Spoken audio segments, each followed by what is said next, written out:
And in this closing phase, we have some stuff that we can try to discuss, but feel free to say, oh, I don't have anything on this, and then we'll try the next topic. Let's and we'll also close off with a recommendation for the product owners that ask you to prepare article or book. Yeah. We'll get into that. Let's start off this closing phase with maybe more detailed backlog management question. Because I know a lot of product owners struggle with prioritizing, and you mentioned it a bit also earlier, new features, you know, the sexy stuff, and technical debt or bugs or just stuff that is not entirely right yet, but works, you know, and needs a small fix. How do you approach this balancing between new stuff and just making stuff a bit better that you released before? What we've learned early on is that there's nothing more permanent than a temporary fix for something. So if you think we'll fix it, you're probably never going to do it. Okay. Because of my technical background, I know these things happen. I know of technical debt, so I can understand the team when there's concerns about technical debt or things that are not a problem right now, but will cause a problem in the future. Yes. Luckily, eVillage started off as a purely product development company, so there's a lot of technical knowledge throughout the whole organization and an understanding of things that should be done and prioritize them above new features. But we have a business side as well, so we need to improve and make new features in order to attract more customers and keep our customers happy. So there's always been a fine balance between the two. One thing we have learned the hard way is that especially when you're in web development, you have a lot of dependencies on language frameworks or other things. And what we've learned is that it's very important to keep up with new releases from your dependencies. So if your JavaScript framework has a new version, try to incorporate it as fast as possible, because when you lag behind too much, things will slow down and you will eventually come to a halt because you have to replace a critical part of your software with something which has diverged entirely from what it was. So we learned that the hard way by sticking to a specific version of a framework, and basically had to rewrite the whole front-end code to get it up to date with the latest frameworks. So this is something we know we don't want to do again.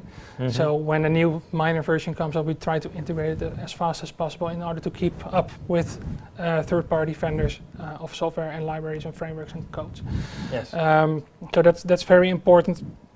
And so, because I have a lot of different sources of where feedback comes from customers for ask for new features, and the support desk which feeds me with bug reports, it's sometimes difficult to find the right balance between new features and bug fixes, because you also want to make a sprint goal. So don't put too much different stuff in one sprint, because the developer has to switch context all the time. Exactly. So basically, when we try to add new features to a specific module, we try to incorporate a couple of bug reports as well, to keep a focus in the sprint on a specific part, but next to adding new features, also fixing old bugs.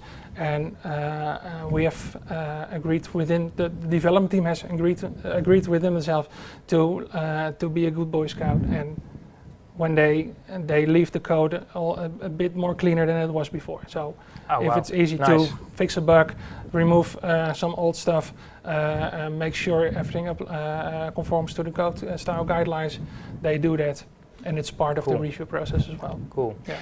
Cool, very cool. There's some stuff I'd like to highlight from what you just told us, and please correct me if I interpreted stuff wrong. Very important thing, to not fall into the trap of saying, oh, this technical upgrade will postpone that a bit because it isn't suited now, because it will bite you in the ass, so to say. Keep up to date. I've been a developer myself. I've seen this. Definitely terrible idea to just say, we can do this later.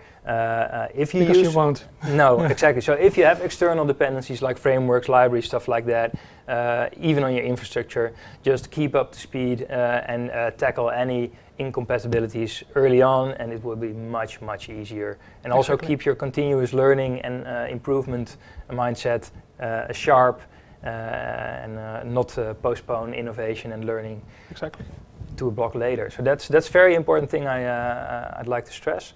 The other thing you mentioned, and that's also very nice because somehow we didn't get into that in your collaboration with the Scrum team, but you mentioned the sprint goal. Yeah.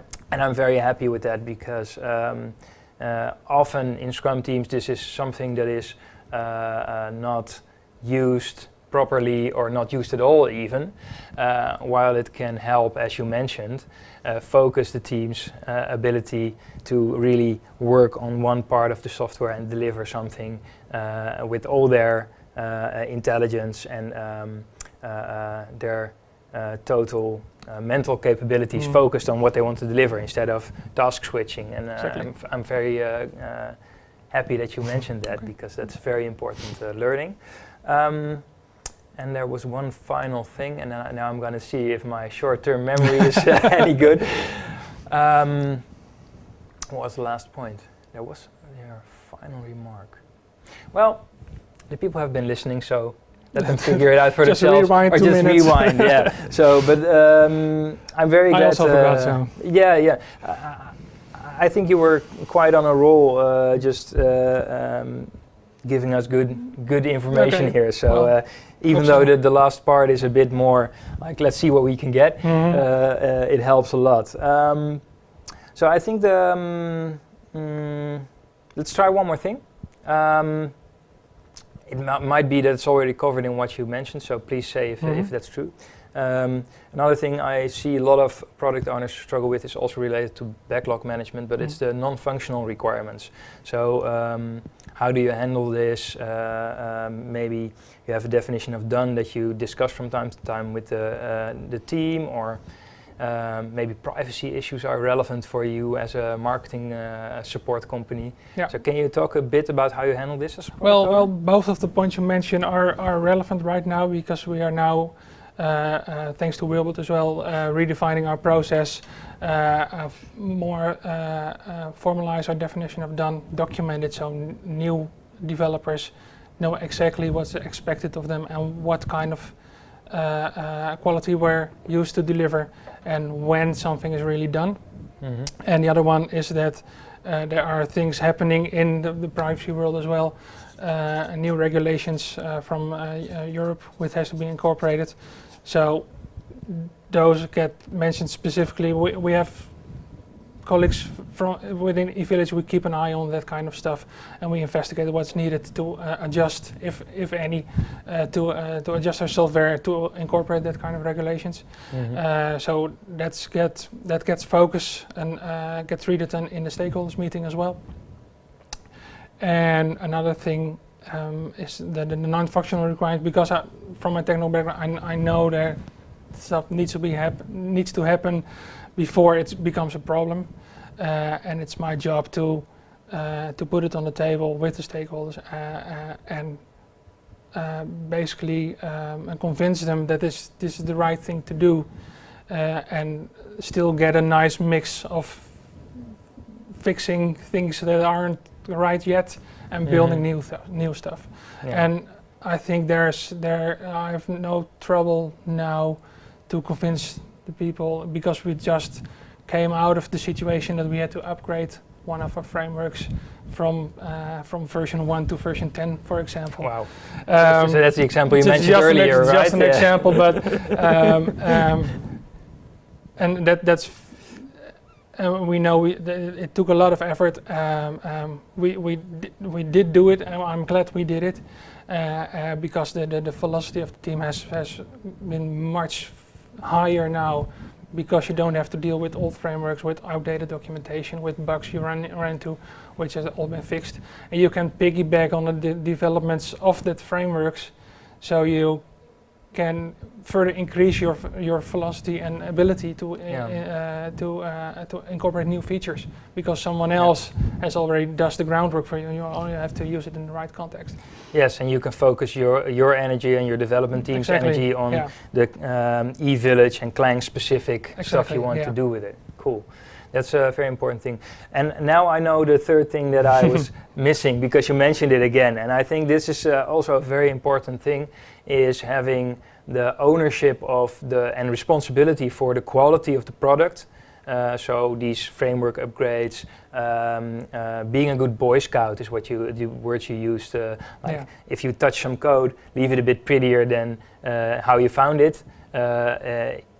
Even if you don't really need to change that piece of code, maybe if it's very easy, just do it, make it better. And that ownership of the quality, that's a very important aspect of Scrum and Agile working, to have that in the development team.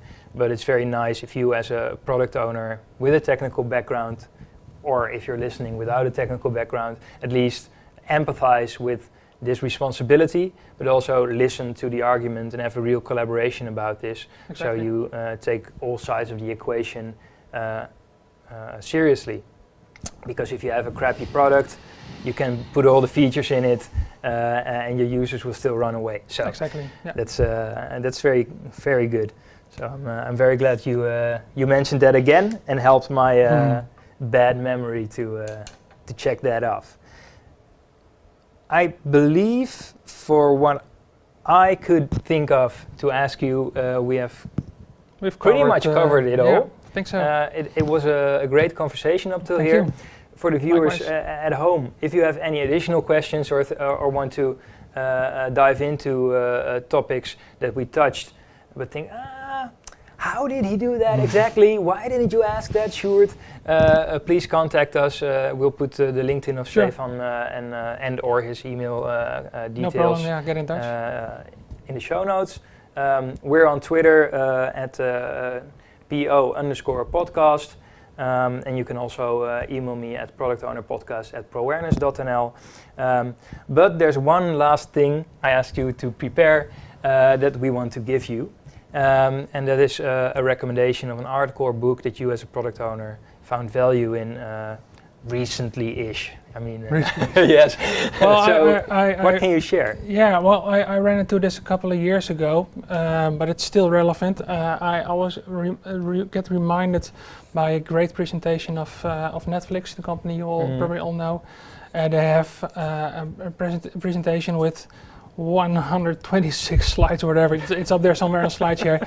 One of the best viewed slideshows ever, I think, which describes their whole company culture, how they approach their customers, how they approach their work.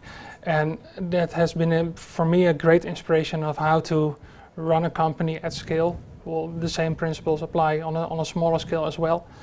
So definitely when it comes to forming a team, building your dream team, how they tend to avoid the brilliant jerks, so the people who are technically very skilled but are crap at communicating, they tend to avoid that kind of people. And that's something that really resonates with me as well, because I want to have an open culture and don't want to be dependent on that one skilled jerk that can do a lot of stuff but can communicate and work with the rest of the team. So that's been for me a great way of, well, a look in the kitchen of Netflix on how they run things, and it really resonates with me, as I said. So okay, so it's a recommendation. We'll try to find the link for the SlideShare. Yeah, it's up there on their job site. So they have a whole page on culture on SlideShare. If you Google a Netflix presentation, it will come back up at the top. Cool. As the top hit.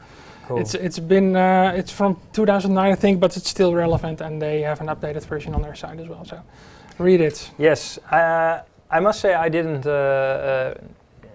see this yet. So thank you also read. from me. You already have one person that you influence with it, I think. And we'll put the link in the show notes as well, so other product owners can also look at it and maybe take some learnings for their culture. Yeah, that concludes this interview. So I'd like to shake your hand and thank you for your time. Thank you, especially flying in at such short notice. No problem, it's been a pleasure. We'll put all the details in, as we mentioned a few times already. Yeah.